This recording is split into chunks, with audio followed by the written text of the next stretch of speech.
PM Modi ने कहा कि चंद्रयान-3 की सफलता के बाद स्लोवेनिया के शानदार आयोजन ने हर भारतीय की खुशी को दोगुना कर दिया। भारत तो अपने आप में एक सेलिब्रिटी की तरह हो गया है। लोग उसके साथ सेल्फी खिंचा रहे हैं और गर्व से पोस्ट भी कर रहे हैं। प्रधानमंत्री नरेंद्र मोदी ने आज अपने मासिक रेडियो कार्यक्रम मन की बात के 105वें एपिसोड किया। पीएम मोदी ने इसमें चंद्रयान-3 और G20 की सफलता का जिक्र किया। उन्होंने कहा कि आप लोगों को भी चंद्रयान-3 की महाक्विज में हिस्सा लें। चांद पर सूरज को उगे 3 दिन हो चुके हैं। सबको इंतजार है वहां गहरी नींद में सोए चंद्रयान-3 के रोवर प्रज्ञान और लैंडर विक्रम के जगने का। लेकिन इंडियन स्पेस रिसर्च ऑर्गेनाइजेशन को विक्रम और प्रज्ञान से अभी तक कोई सिग्नल नहीं मिले हैं। इसरो को उम्मीद है कि दोनों दूसरी पारी के लिए जगेंगे और प्रज्ञान फिर से चांद की सतह पर चहलकदमी करेगा। इसरो ने आस नहीं छोड़ी है, लेकिन लैंडर और रोवर के जगने की आस आखिर कब तक लगाई जाए। इसरो चीफ एस सोमनाथ ने हमारे सहयोगी टाइम्स ऑफ इंडिया से बातचीत में बताया कि हम विक्रम और प्रज्ञान के फिर एक्टिव होने के लिए चांद के एक पूरे दिन यानी धरती के 14 दिनों तक इंतजार कर सकते हैं। इसरो चीफ को उम्मीद है कि विक्रम और प्रज्ञान एक बार फिर एक्टिव होंगे।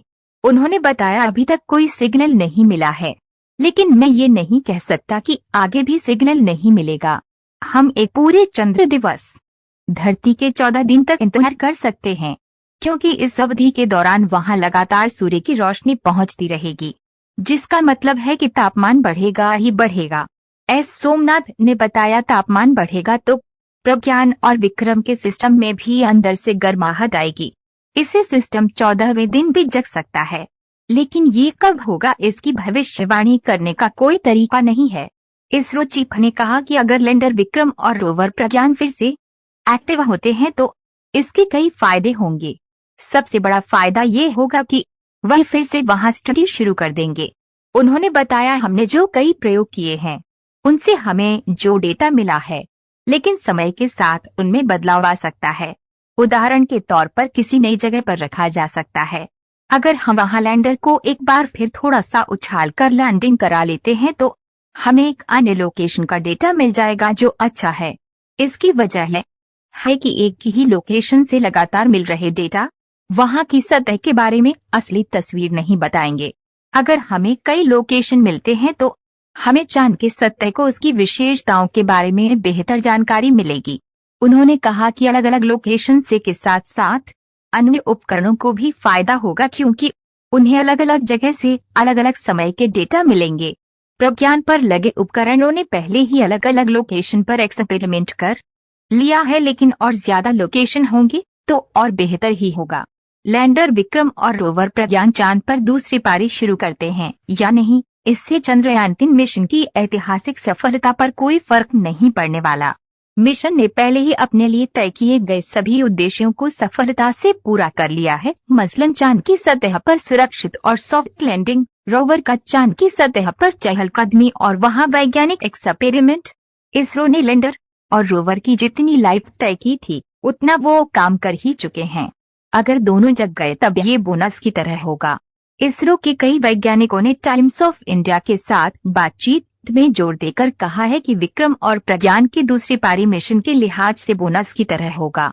भारतीय अंतरिक्ष अनुसंधान संगठन 6 अक्टूबर को चंद्रमा पर होने वाले अगले सूर्यास्त तक विक्रम लैंडर और प्रज्ञान रोवर को फिर से जगाने की कोशिश को जारी रखेगा।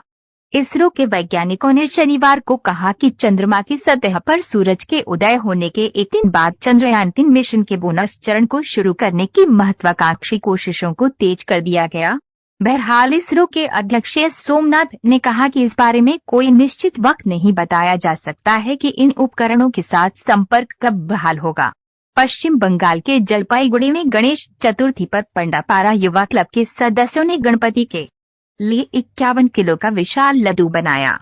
करीब 3 दिनों में कारीगरों ने गणेश जी के खाने के लड्डू तैयार किया है। इसकी कीमत करीब 25,000 रुपए है। युवा शक्ति क्लब ने इस साल पहली बार गणेश पूजा का आयोजन किया था। पूजा के अंत में लड्डू भक्तों को प्रसाद के रूप में वितरित किया जाएगा।